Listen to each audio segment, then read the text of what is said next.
Right now, on to the point.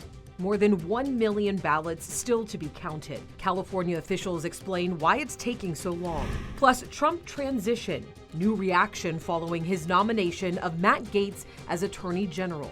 I have concerns that he can't get across the finish line. Why some in Congress are raising red flags. Lawsuits settled. Hotel Marysville and the city coming to an agreement. What this means for reopening Highway 70.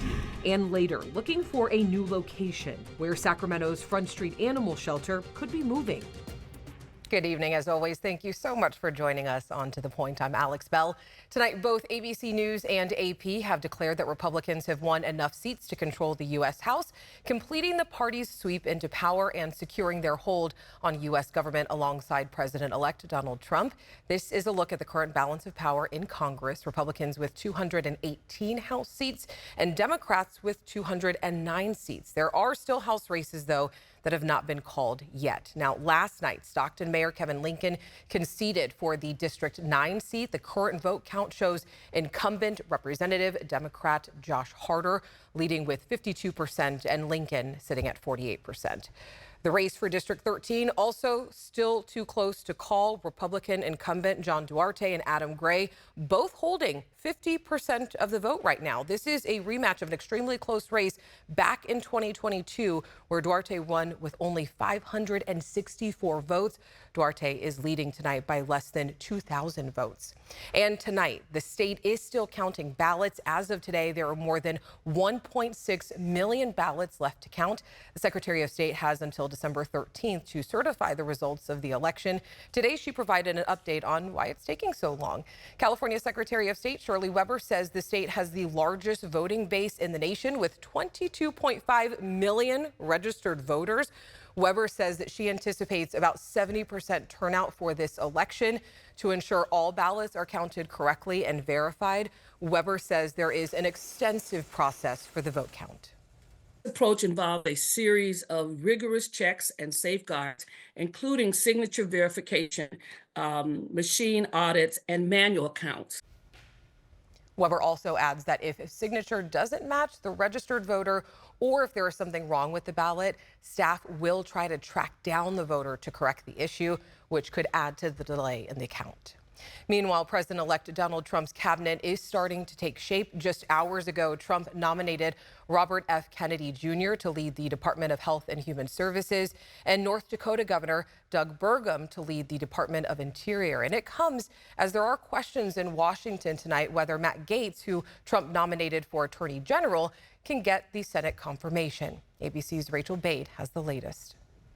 Today, Donald Trump's pick for Attorney General raising fresh questions about whether he'll be confirmed. Matt Gaetz, a longtime Trump ally, nominated to be the top law enforcement officer in the land. He's great and he loves his state. Congressman Matt Gaetz. Where the hell is Matt Gaetz? Gaetz has long called for an end of all Trump investigations, what he calls witch hunts.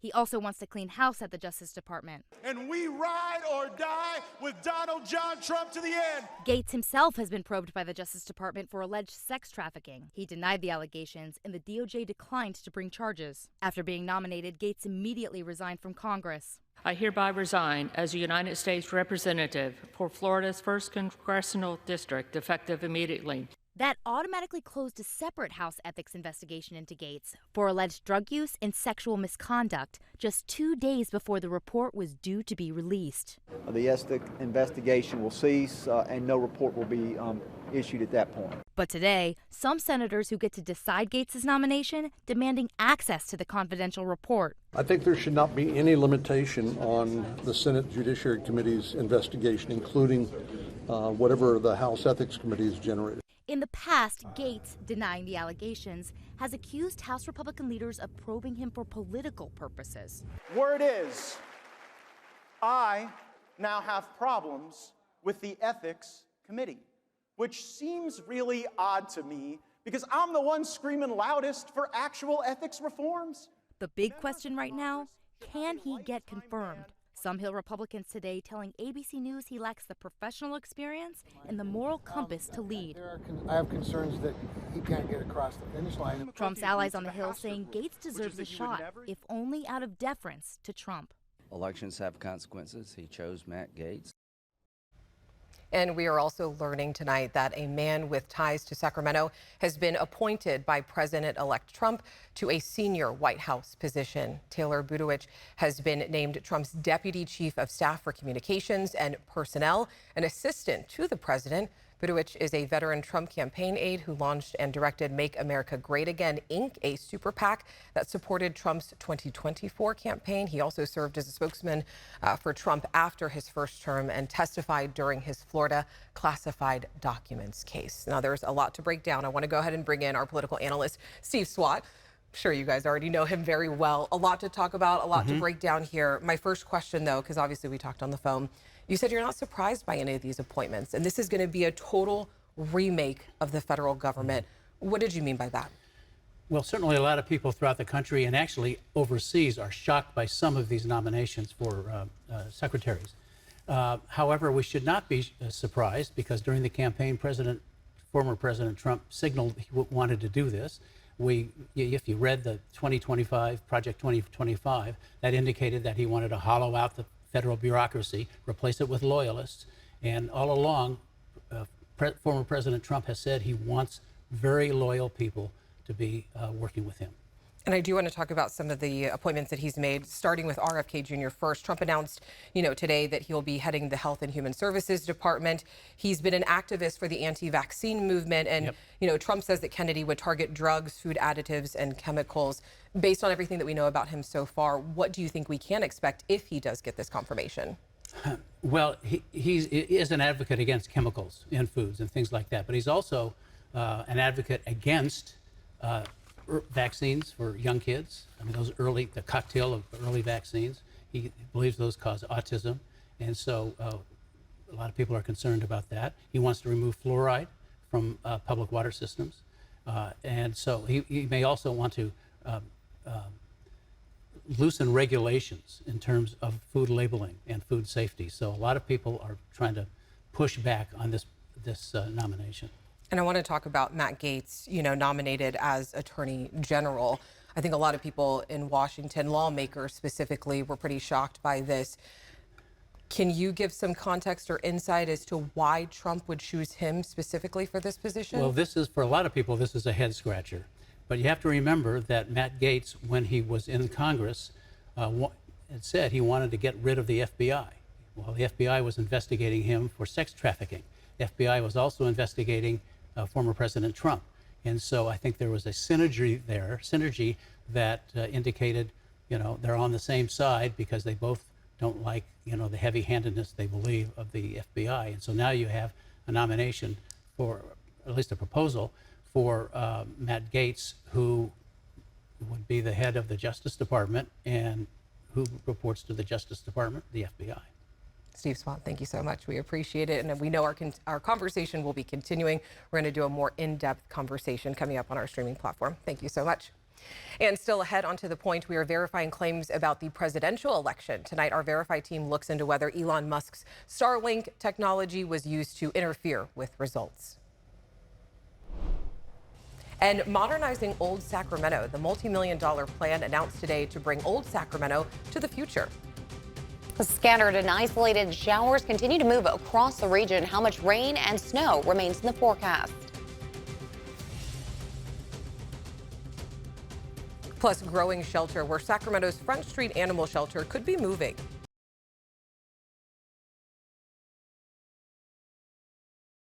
Welcome back. El Dorado County has announced they don't have enough snowplow drivers for the winter. The county is offering a $6,000 bonus to new drivers, according to the posted application. El Dorado County tells ABC 10 currently they have 3 snowplow removal employees, but they need a total of 7 to be fully staffed. Let's go ahead and bring in our meteorologist, Carly Gomez here.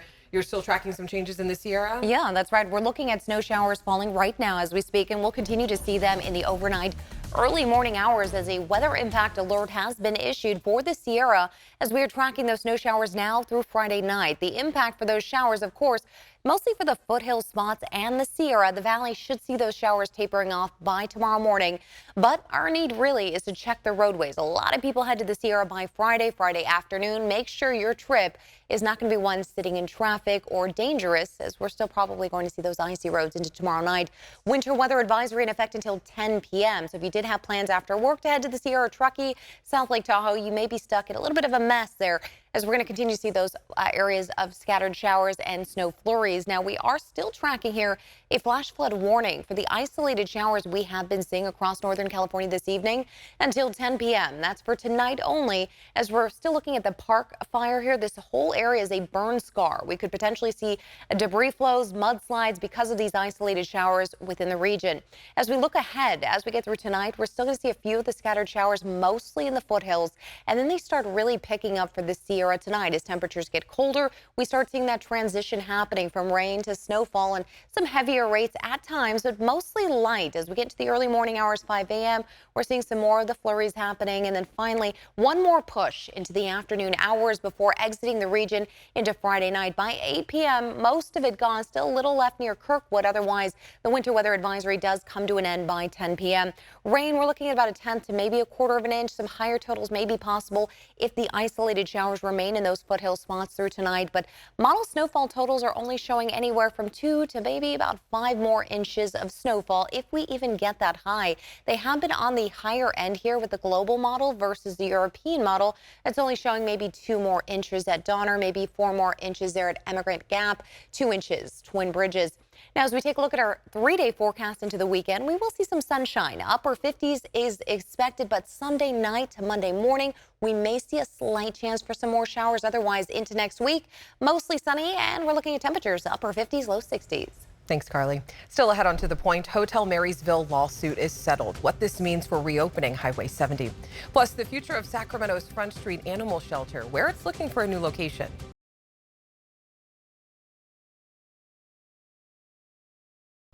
Welcome back. Tonight, the former chief of staff of a state senator is responding to her response of his lawsuit against her. The lawsuit filed by Chad Condon in September accuses Senator Marie Alvarado-Gil of sexual harassment and creating a hostile work environment. Alvarado-Gil responded to the accusations this week, denying the sexual harassment claims and accusing Condon of embezzlement. Today, Condon's attorney sent us a statement saying in part, quote, that Senator Alvarado-Gil would raise these allegations against Mr. Condon for the first time after being accused of abusing her power and committing wanton repeated sexual harassment in the workplace, speaks to her motives and lack of credibility. This appears to be another attempt by the senator to retaliate against Mr. Condon and cause him and his family further harm for daring to stand up to her and blow the whistle on the senator's misconduct. You can read that full statement and lawsuit on our website, abc10.com. The city of Marysville and the owner of the Hotel Marysville have settled their lawsuit over the ongoing issues with the property, and it comes after the hotel was destroyed by a fire back in June. It led to the closure of State Highway 70, which has caused delays and issues for the community. The settlement results in the title being transferred to the city, along with $700,000. The city's mayor says this step allows them to apply for federal funding to help clean up the property. They will also begin the process of reopening Highway 70. And an update to a story that we brought to you as breaking news last night. The Sacramento Sheriff's Office says the 2 people who were shot and killed in Antelope were involved in a murder-suicide. Deputies responded to the home yesterday for a welfare check after neighbors called saying that they hadn't seen them for about a week. When they got inside, they found a man and a woman shot to death. Deputies believe the man shot the woman and then turned the gun on himself. Their identities have not been released. And a man has died after an overnight shootout with Sacramento County deputies in Carmichael. Deputies say it started off Moraga Drive when the man got into an argument with his roommates. They say the man allegedly fired shots into the ceiling and threatened one of the roommates. He was later found on the roof of another home off Hillhurst Drive, where an hour-long standoff began. Deputies say he eventually fired shots at them from on top of the roof, and they returned fire, killing him. No one else was hurt. The city of Sacramento's Front Street Animal Shelter says that it has outgrown its current space and they're looking for a new location. One place that they've been eyeing is where the Sacramento Zoo is currently located in Land Park. ABC 10's Becca Habegger talked with the shelter leaders about their vision for the future. So this is one of our adoptable dogs section here. We've got everybody pretty much doubled and sometimes quadrupled. Philip Zimmerman is Animal Care Services Manager here at the City of Sacramento's municipal Front Street Animal Shelter. We are just under 150 dogs and just under 100 cats here in the shelter. He says the shelter, which takes in some 9,000 animals per year, is consistently operating at about 150% capacity. We do what we can with what we've got. And, we have made a lot of changes over the years and added buildings, but now there's no room to add on to this facility. It's not just a matter of crowded kennel space. This is where all the laundry is done. Leah Morris is chair of Sacramento's Animal Well-Being Commission, which advises City Council on matters related to Front Street Animal Shelter. She says spaces where volunteers and staff do the laundry and dishes are outdoors. We live in Sacramento where it can be 110. Now that it's winter, it can be freezing in here, it can be raining. This is an example of one of the challenges of this facility because there's no space to grow into. If you're having trouble hearing her, it's the I-5 traffic just yards from Front Street. We still have surgery going on. Leaders say the medical building is too small for the volume of spay, neuter, and other surgeries performed here. There's no way to do volume. The staff are kind of crashing into each other. These issues and more are detailed in a newly published Shelter Needs Assessment commissioned and funded by the city. What we've come to learn is that this acreage here is not sufficient. This is on approximately 1.8 acres. We need approximately 7 acres. So shelter leaders are eyeing other locations, including the property where the Sacramento Zoo is currently located in Land Park. There's a lot of infrastructure there. In fact, I believe there's a medical clinic there at the zoo. There are plans to move the zoo to Elk Grove, as ABC 10 has reported, which will free up this property in coming years. In Sacramento, Becca Habegger, ABC 10. And shelter leaders plan on presenting this new report to City Council in coming months. It says a new shelter could cost north of $50 million. Leaders know that a shelter is still years away, but if you do want to help in the meantime, you can donate to the shelter. You can also donate your time or become an animal foster family.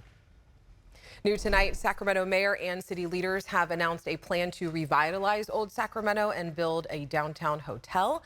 Mayor Darrell Steinberg says he and city leaders have been talking for years, but the pandemic slowed things down. Today, he announced a $46 million plan. It also includes the construction of a convention center hotel. Funding for the project will come mostly from Measure N, which voters approved back in 2022. Steinberg says he will present a term sheet of the plans to City Council next week. Turning to our Verify tonight. Following the presidential election, a theory emerged on social media suggesting tech billionaire Elon Musk's Starlink satellite internet technology was used to manipulate voters in Trump's favor. Ariane Duntil looks into if these claims are true. In the wake of Trump's election victory, viral posts about Elon Musk's company Starlink, which uses satellites to offer high-speed internet, started spreading on social media. Some posts claim Starlink technology was used to count votes in swing states and rig the election. Other posts claim voting machines were hooked up to Starlink's system. Denise asked us to verify if Musk's Starlink was used to interfere with the election process. So let's verify using these sources. The day after the election, Jen Easterly, director of the federal government's Cybersecurity and Infrastructure Security Agency, confirmed the U.S. election was secure, adding the agency has no evidence of any malicious activity that had a material impact on the security or integrity of our election infrastructure. As for concerns about voting machines using Musk's Starlink internet, 2 election experts told us the vast majority of voting equipment, including machines used to count votes, isn't even connected to the internet. The federal government's National Institute of Standards and Technology actually recommend against connecting voting systems to the internet due to concerns of exposure to online attacks. Some election workers in rural areas of California and Arizona use Starlink technology to check in voters or check their registration status, according to a local news report and the Arizona Secretary of State's office. But their voting machines weren't connected to Starlink. So we can verify. There is no evidence that Starlink internet was used to interfere with the presidential election results. With your Verify, I'm Ariane Till. Coming up after the break, honoring a local hero, the program giving veterans new cars.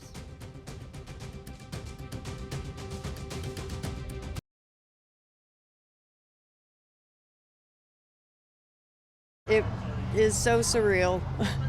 I can't even believe it. It's going to change our whole world.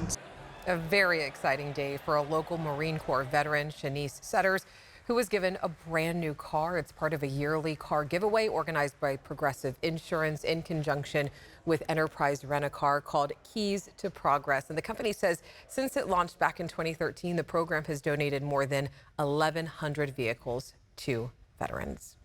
As always, thank you so much for spending part of your day with us. If you have something that we should be looking into, you already know what to do. Reach out to me and the team. And remember, strangers are just people we haven't gotten the chance to meet yet, so take the time to get to know someone. And To the Point does not end here. To watch stories featured right here on our show, download our free ABC 10 Plus app wherever you stream. Have a great night. I'll see you later.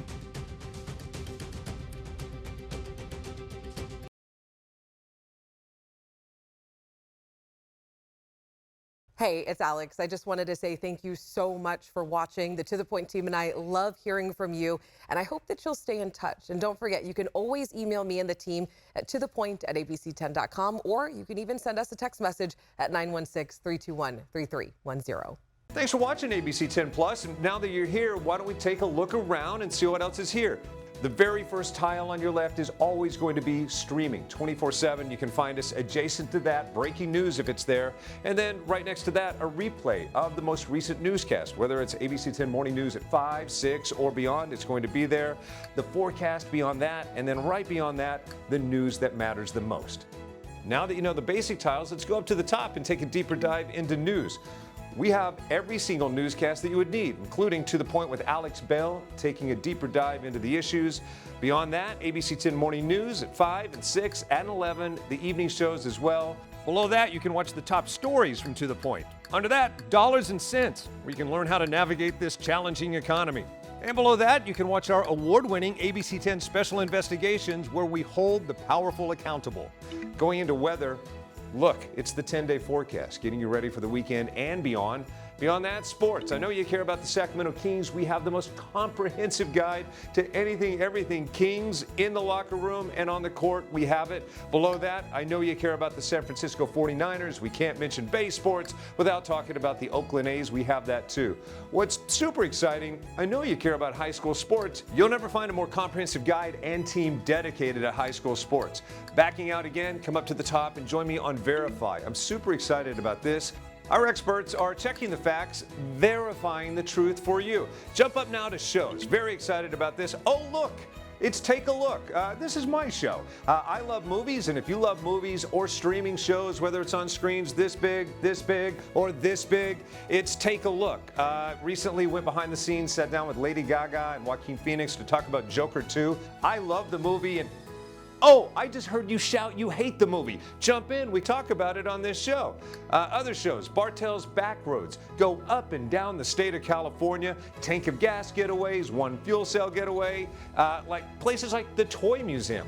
This is what kids did before they had screens. Over here, the Moaning Caverns of Calaveras County, one of the most coveted caves in all of California. You know, watching this show, I discovered there's a cave that could fit the entire Statue of Liberty in your own backyard. You'll find about that and more with Bartell's Backroads. Down below that, To The Point. It is one of my favorite newscasts because they talk about news with Alex Bell the way you talk about news. It's conversational, but in-depth at the same time. Below that, Your California Life. Love this show. Whether it's entertainment, food, beverage, lifestyle, it's there. Desiree Shepherd hosts and does an amazing job. So there you have it. It's ABC 10 Plus, the app. What do you need? We heard you and we got it. Thanks for watching. Thanks for streaming.